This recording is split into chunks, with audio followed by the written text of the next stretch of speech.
This is Patrice McSherry speaking to you from Santiago, Chile. I'm pleased to send this message to my friend Fernando Lopez on the occasion of his book launch. I've read his book and it's an excellent piece of research which takes previous investigations further, as I say in my prologue to his book. It's interesting that Fernando and I have been in touch for years, but only via email. Just yesterday, I heard his voice for the first time in a WhatsApp message. Hola, Fernando, y felicitaciones. As you all know, Operation Condor was a covert, multinational black operations program organized by 6 Latin American states: Argentina, Bolivia, Brazil, Chile, Paraguay, y Uruguay, later joined by Ecuador y Peru, plus with logistical, financial, and intelligence support from Washington.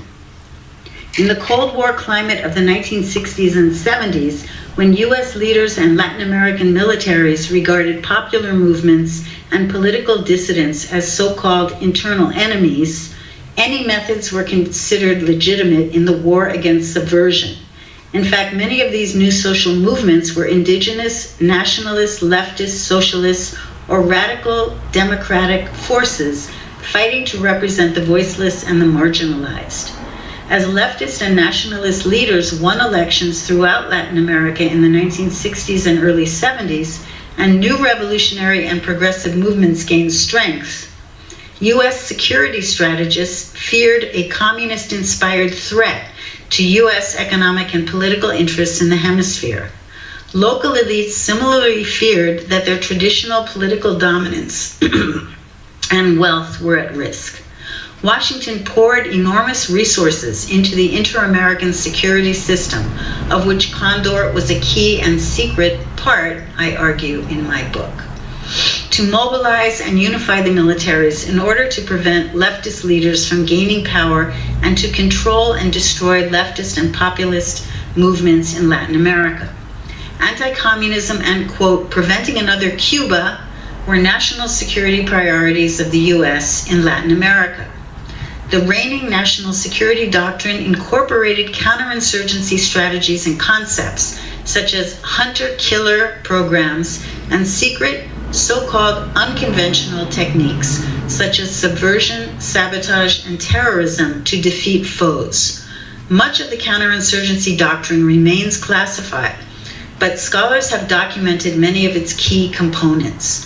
Michael McClintock, for example, analyzed a classified U.S. Army Special Forces manual of December 1960 entitled Counterinsurgency Operations as one of the earliest to mention explicitly in its section Terror Operations the use of counterinsurgent terror as a legitimate tactic. McClintock cites other secret U.S. Army Special Operations handbooks from the 1960s that endorsed counter-terror, including assassination and abduction in certain situations. Operation Condor was a multinational system to specifically target exiles who had escaped the wave of military coups and dictatorships in their own country. Thousands of Argentines, Uruguayans, and Brazilians fled to Chile in the early 1970s when the progressive Unidad Popular government was in power. After the September 1973 coup against Salvador Allende, thousands escaped to Argentina.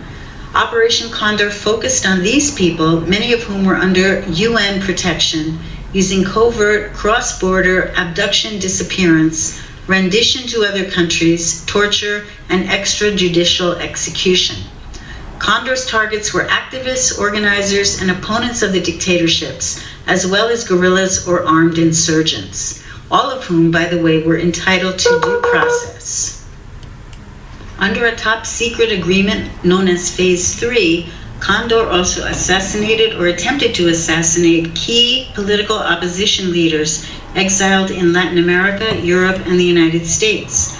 Special teams of assassins from member countries were formed to travel worldwide to eliminate so-called subversive enemies, that is, political leaders who could organize and lead pro-democracy movements against the military regimes. One Condor assassination targeted former Chilean Foreign Minister Orlando Letelier, a prominent critic of the Pinochet regime. He and his U.S. colleague Ronnie Moffett were murdered in a 1976 car bombing in Washington, D.C. In my book, I trace Condor to earlier anti-communist clandestine international networks such as the stay-behind armies in Europe after World War II, but I don't think I have time to go into that. So I'm going to stop. Again, greetings to all of you from Santiago, Chile, y muchas felicitaciones a Fernando. Ciao!